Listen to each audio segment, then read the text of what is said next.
আলহামদুলিল্লাহ রান্না বসিয়েছি।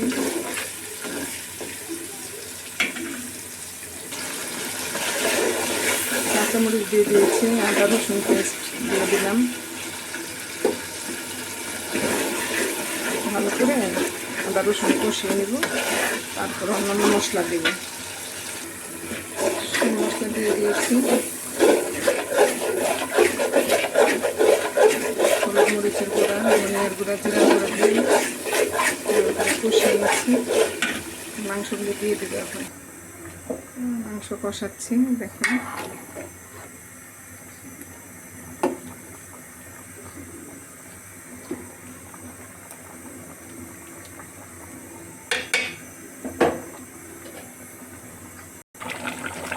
মাংস কষানো হচ্ছে।